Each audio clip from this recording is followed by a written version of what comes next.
ये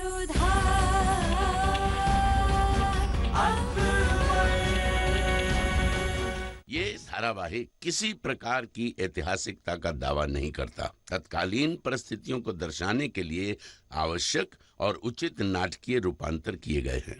ऐतिहासिक रूप से जोधाबाई के स्थान पर हरकाबाई, हीर कुंवर जैसे नाम इतिहास में प्रचलित हैं। ये धारावाहिक किसी भी सामाजिक परंपरा और पारिवारिक संबंधों का ऐतिहासिक दावा नहीं करता है। इसका उद्देश्य किसी भी समुदाय की भावनाओं को ठेस पहुंचाना नहीं है। वक्त बीत रहा था। तोडरमल तक बादशाह का संदेशा पहुंचा और उन्होंने आगरा आने की तैयारी करना शुरू कर दिया। और दूसरी ओर आमिर संदेशा भिजवा दिया गया कि कुंवरी शिवानी और तेजवंत को माफ कर दिया गया है और उनके रहने के इंतजाम आगरा में ही कर दिए गए हैं। शहजादी शिवानी और तेजवंत को माफ कर दिया गया है और शहंशाह ने महल में ही उनके रहने का इंतजाम किया है। साथ ही उन्हें मीर तामीर बना दिया गया है। दूत के विश्राम की व्यवस्था की जाए। ये तो बड़ा शुभ समाचार है। हाँ मासा, बहुत शुभ है समाचार। क्या हुआ, आप प्रसन्न नहीं है? शहंशाह ने क्षमा कर दिया उन्हें? उन्होंने तो क्षमा कर दिया है मैनावती, तो हमसे क्षमा की अपेक्षा मत रखना।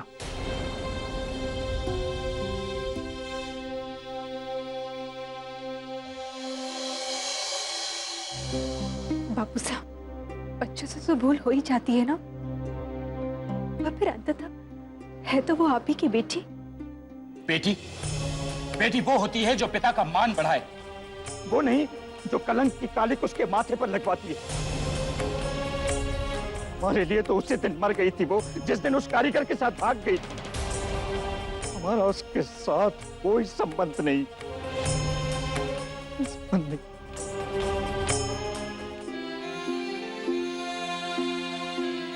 समय का मरहम बड़े बड़े घावों को भर देता है। आप शिवानी को क्षमा कर दीजिए। क्या उसने हमें कभी स्मरण नहीं किया होगा? क्या कभी आंसू नहीं बहाए होंगे उसने हमारे लिए? मैनावती, राजवंशियों के मान पर जो कलंक उसने लगाया है वो उसके अश्रुओं से धुल नहीं सकता। उसने राजवंशियों में हमारी नाक कटवा दी। बापू साहब, शहंशाह ने उसे क्षमा कर दिया है तो फिर आप भी कर दीजिए ना। हम सबके लिए शिवानी को क्षमा कर दीजिए। इस समय उसे हमारी प्रेम और स्नेह की बहुत आवश्यकता है। घाव बहुत गहरे हैं जोधा, भरने में बहुत समय लगेगा। पिता होने के नाते हम इतनी कामना कर सकते हैं, वो जहां रहे प्रसन्न रहे।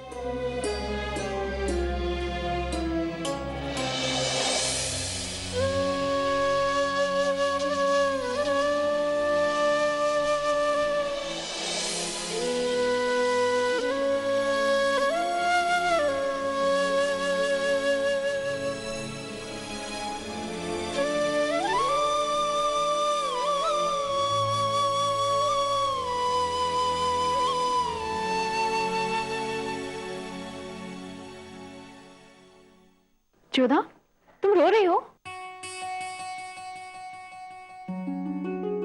आपको क्या लगता है कि हर समय हम अपने कक्ष में आंसू बहाते रहते हैं?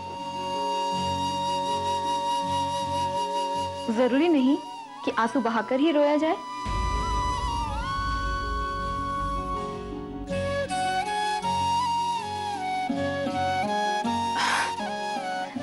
अच्छा, तो फिर हमारे दुख का कारण भी बता दीजिए। एक वजह ही काफी है कि तुम्हारी मोहब्बत तुम्हारा पीछा करते करते यहाँ तक आई और तुमने उसे ठुकरा दिया। हमने नहीं ठुकराया, हम तो बस कई बार किसी को ना अपनाने का मतलब भी ठुकराना होता है। बड़ा भला आदमी है, सुना है उसने तुम्हारी बहन और उसके प्रेमी दोनों को माफ कर दिया, पर बेचारा उसे तुम्हारी मुआफी नहीं मिली। पता नहीं कैसे क्षमा कर दिया, नहीं तो उन्हें प्रेम और हृदय की भाषा समझ कहाँ आती है? ऐसा नहीं है, जानवर भी तो मोहब्बत की जुबान समझते हैं, फिर वो तो इंसान है। आपको प्रेम के विषय में इतना कैसे पता है? क्योंकि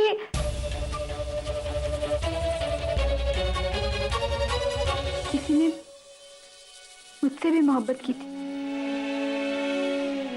पर मैंने उसे खो दिया। जोधा, शहंशाह तुमसे बहुत प्यार करते हैं। मैंने पढ़ा है उनकी आंखों में, उनके दिल में तुम्हारे लिए दर्द है, मैंने महसूस किया है। आप तो बहुत कुछ जानती हैं। सब कुछ पता है मुझे, सब कुछ। एक और बात बताऊं? क्या? मोहब्बत तो तुम्हें भी है उनसे, बस तुम कहती नहीं हो।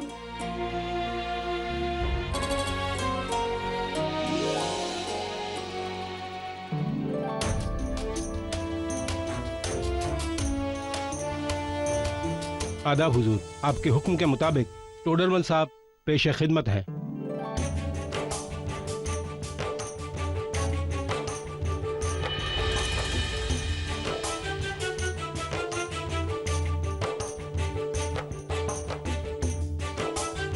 खुशामदीद टोडरमल साहब, मुगल दरबार में आपको देखकर बहुत खुशी हो रही है।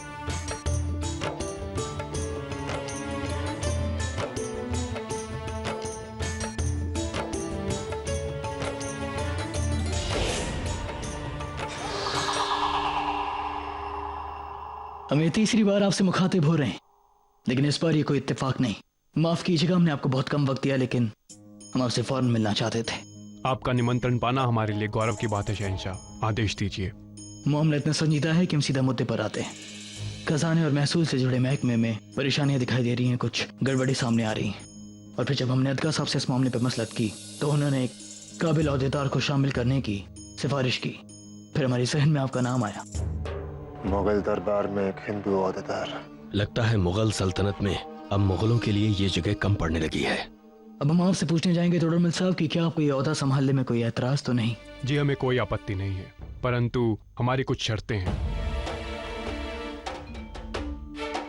कहिए। शहंशाह, हमारे काम करने के अपने अलग तरीके हैं। हमें अपना काम अपने सलीके से करने की पूर्ण स्वतंत्रता चाहिए।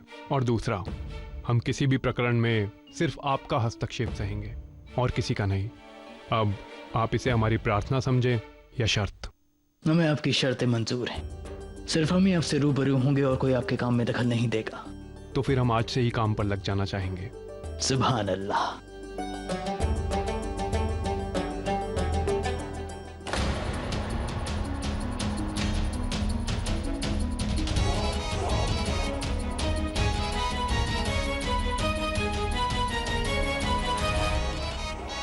सबसे पहले एक राजवंशी से निकाह किया शहंशाह ने, कोई बात नहीं, उस बात से हमें कोई तकलीफ नहीं थी। लेकिन अब इन हिंदू ओहदेदारों को सल्तनत के खास काम सौंपे जा रहे हैं। हमारे अपने लोगों को दरकिनार करके उन हिंदू राजवंशियों को आगे लाया जा रहा है।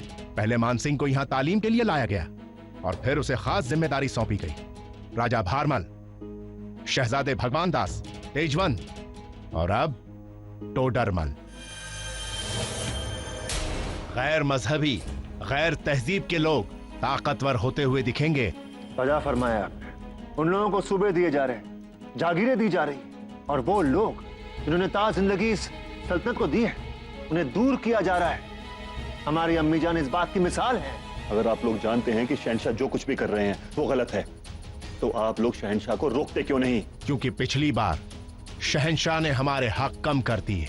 हमें सिर्फ मजहबी मामलात में बोलने की इजाजत है, सियासत में नहीं। इस सारी फसाद की जड़ वो अख्ता खान है।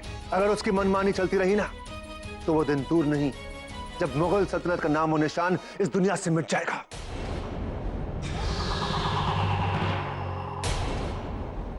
शमशुद्दीन अख्ता का कुछ ना कुछ तो करना होगा, बहुत जल्द करना होगा।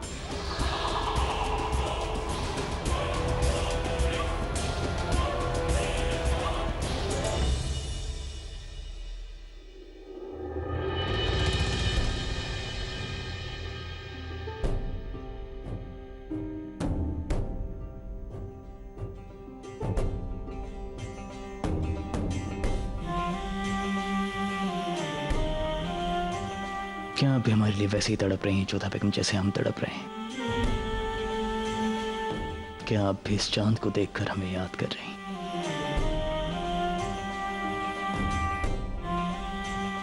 कितनी अजीब बात है ना।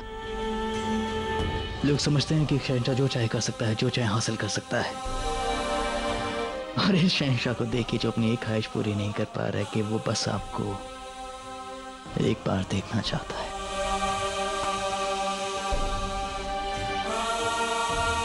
आदाब शहंशाह। आइए सलीमा बेगम। हमने आपकी तन्हाई में खलल तो नहीं डाला ना? नहीं सलीमा बेगम, सच कहें तो ये तनाई हमसे बर्दाश्त नहीं हो रही थी। अच्छा हुआ आप आ गई। जाम नौश फरमाएंगी? जी शुक्रिया, लेकिन आप तो जानते हैं कि हम जाम का शौक नहीं रखते। बैठिए। शुक्रिया।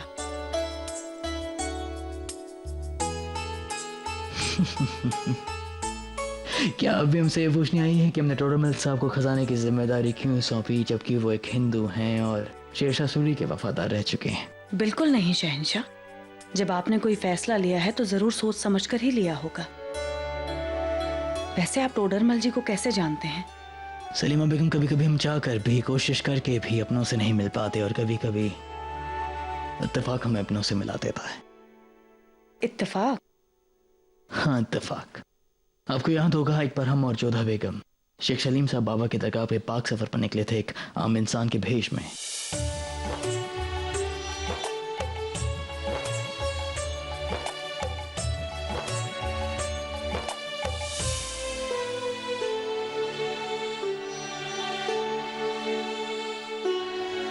हमें तो बहुत आश्चर्य था दादी साहब, और थोड़ा सा भय भी। इतनी लंबी यात्रा, वो भी अकेले।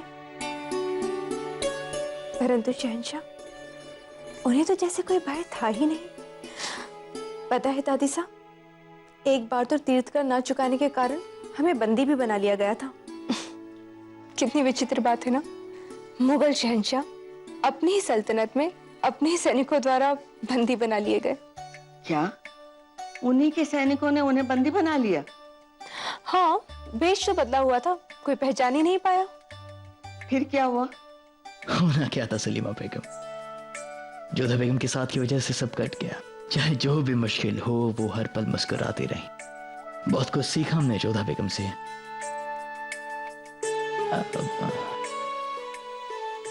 तो जैसा कि हम टोडरमल साहब की बात कर रहे थे, एक रात हमें बियाबान में गुजारनी पड़ी, और टोडरमल साहब ने हमें एक आम राहगीर समझकर हमें पनाह दी।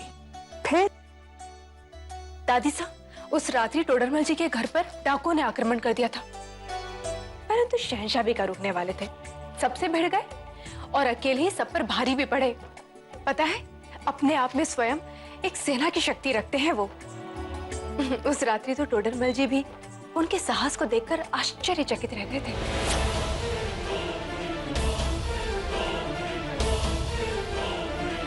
काफी मददगार किस्म के इंसान हैं वो।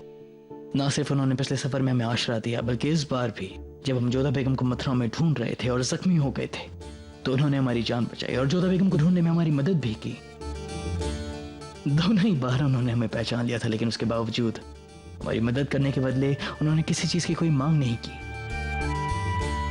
और इसी दौरान हमने महसूस किया कि हिसाब किताब के मामलात में उनका कोई मुकाबला नहीं। वो तजुर्बेदार हैं और ईमानदार भी हैं। इसलिए आपने उन्हें यहाँ बुला लिया? यकीनन। आपने देखा होगा दरबार में बहुत खुददार और अपने काम में बहुत सख्त हैं वो। और सलीमा बेगम, हम सोच रहे हैं कि हम अपने आसपास उन अहदेदारों को हटा दें जो सिर्फ हमारी तारीफ करते हैं, और उन अहदेदारों को रखें जो कड़वे से कड़वा सच बेबाक होकर हमारे सामने रखते हैं। हम चाहते हैं कि हमारे दरबार में ऐसे लोग हों जो अपने काम में पक्के हों और जिनके काम पर हम भरोसा कर सकें। ये तो बहुत अच्छा है शहंशाह, क्योंकि किसी पर यकीन उसके काम की वजह से किया जाता है, ना कि उसके रिश्ते की वजह से। बजा फरमाया आपने सलीमा बेगम। अपनों पर यकीन कर हम पहले ही बहुत धोखे खा चुके हैं। जब तक इंसान अपनी गलतियों से सीखता है शहंशाह, वो तब तक आगे बढ़ता है। लेकिन कभी कभी एक गलती बहुत भारी पड़ जाती है। हमें जिस पर आंख मूंद कर विश्वास करना चाहिए था, उसी जोधा बेगम पर हम शक कर बैठे। बहुत याद आती है ना जवाइसा की। अब तक रूठे हुए हो।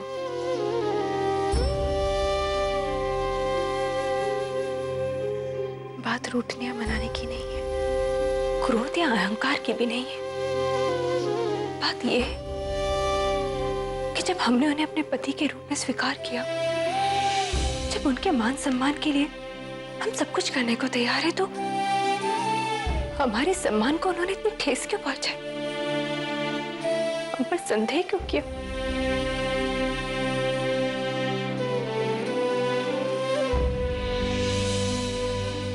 शहंशाह, हमें आपकी ये बात बहुत अच्छी लगी कि आपने टोडरमल जी के मजहब के बारे में एक बार नहीं सोचा।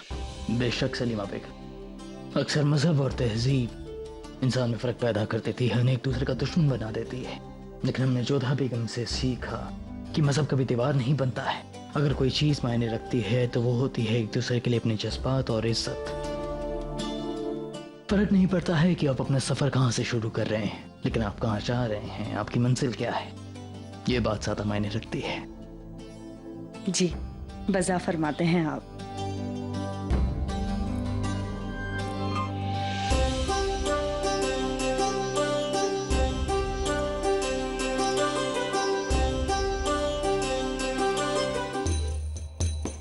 बांदी,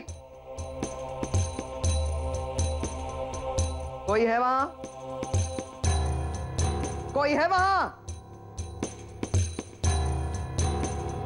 बांदी! आपने हमें याद किया अम्मी जान? नहीं जावेदा, हमने आपको याद नहीं किया, हम बांदी को बुला रहे थे। ओह, अम्मी जान, आपकी सब बांदियां तो चली गई, लेकिन आपके पास कोई काम हो तो आप हमें बताइए।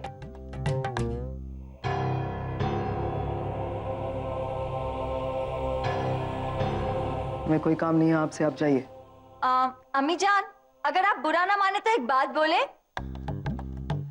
वो क्या है कि जो भी हुआ ना, हमें उसका बहुत अफसोस है, लेकिन थोड़ी बहुत गलती आपकी भी थी। मतलब अगर आप हमें सब कुछ बता देती, क्या पता हम आपको सही राय दे सकते। मानते हैं हमें आपके जितना दिमाग नहीं है, लेकिन हम दिल की बातें तो समझ सकते हैं ना। शायद हम आपको बता सकते कि ऐसी कौन सी बात है जो शहंशाह के दिल पे जाके चुभेगी। अब दुनिया चाहे कुछ भी बोले, हम आपकी इज्जत करते थे और हमेशा करते रहेंगे। आखिर आप हमारी अम्मी जान जो ठहरी। अब हमें ये नहीं मालूम कि आपके और शहंशाह के बीच में क्या गलतफहमी हुई है, लेकिन जब उस दिन उन्होंने अपने आप को आपका बेटा मानने से इनकार कर दिया, हमें बहुत बुरा लगा था अम्मी जान। हम बेवकूफ ही सही है तो आपकी बहू ना। आपको मालूम है उस दिन हम आपके लिए कितना रोए। अब दुनिया चाहे कुछ भी बोले, हम सबकी बातें नहीं मानते। हमें तो ये मालूम है कि आप इस दुनिया की सबसे बेहतरीन अम्मी जान हैं। और आज हम आपको एक वादा करते हैं, चाहे कुछ भी हो, हर हाल में, हर नेकी बदी में, हर सुख दुख में आपकी बहू जाविदा आपका साथ हमेशा देगी।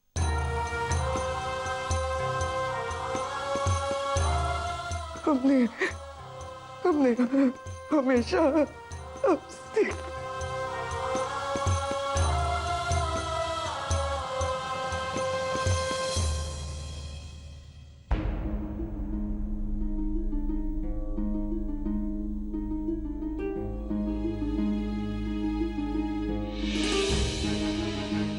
आप कहना क्या चाहते हैं?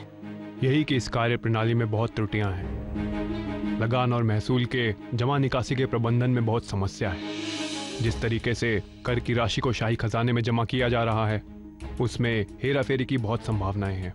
हुजूर, टोडरमल साहब की तहकीकात में कागजों में खजाने में महसूल की रकम जमा तो होती है, मगर जब वो जमा रकम का मिलान किया जाता है तो वो रकम में हेर फेर दिखती है। शहंशाह, ये लोग न केवल शाही खजाने को लूट रहे हैं बल्कि गरीब जनता को भी।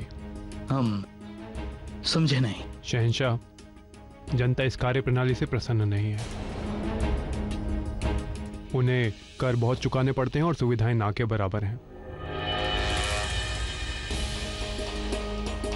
आपको आए वक्त नहीं हुआ है टोडरमल साहब, और आप कहना चाहते हैं कि आवाम हमसे खुश नहीं है। आपकी जानकारी के लिए हम आपको बता देना चाहते हैं कि मुगल सल्तनत वो हर जद्दोजहद करती है जिससे उसके अवाम को तमाम सहूलियत मुहैया हो सके, और ऐसा करने के लिए एक बहुत बड़ी रकम खर्च की जाती है। बेशक शहंशाह, पर वो रकम उन तक पहुंचती नहीं है। अब कैसे कह सकते हैं कि वो रकम उन तक नहीं पहुंचती है? शहंशाह, आपको इतना विश्वास कैसे है कि वो रकम उन तक पहुंचती है? हम समझे नहीं। शहंशाह, हम आपसे कुछ प्रश्न पूछना चाहते हैं, आपसे हम ही समझ जाएंगे। आप ये बताइए कि आप अपने महल, उसमें रहने वालों और उच्च ओहदेदारों के बारे में कितना जानते हैं? ये किस तरह का सवाल हुआ टोडरमल साहब? हम सबको बखूबी जानते हैं, सबसे रोज मिलते हैं, सब हमारे बहुत करीब हैं। यही तो हम आपको समझाना चाहते हैं शहंशाह। आप अपने अधिकारियों से रोज मिलते हैं पर जनता से नहीं। ना तो जनता अपनी शिकायतें लेकर रोज आपके पास आ सकती है, ना ही आप पूछने के लिए रोज उनके पास जा सकते हैं। आपका जनता से सीधा संपर्क नहीं है, बल्कि ओहदेदारों की एक कड़ी है। अब यदि ये कड़ी ही भ्रष्ट हो जाए तो राशि व्यवस्था पर प्रभाव पड़ता है। आप सल्तनत के शहंशाह हैं, प्रजा के लिए पिता तुल्य हैं। आपको उनकी समस्याओं को समझना होगा, आपको उनके बीच में जाना होगा, तभी आप समझ पाएंगे कि गड़बड़ कहां पर हो रही है। अब हमें समझ में आया कि आप क्या कहना चाहते थे। शहंशाह वैसे भी भेष बदलकर जनता के बीच में जाते हैं, ये अच्छी बात है, लेकिन आपको अक्सर उनके बीच में जाना होगा, उनकी मुश्किलों को समझना होगा। इससे एक और वो अपनी समस्याएं आपको बता पाएंगे, वहीं ओहदेदारों में भय व्याप्त होगा कि शहंशाह सीधे जनता के संपर्क में है और भ्रष्टाचार कम हो जाएगा। इससे हम दोषियों को दंड भी दे पाएंगे।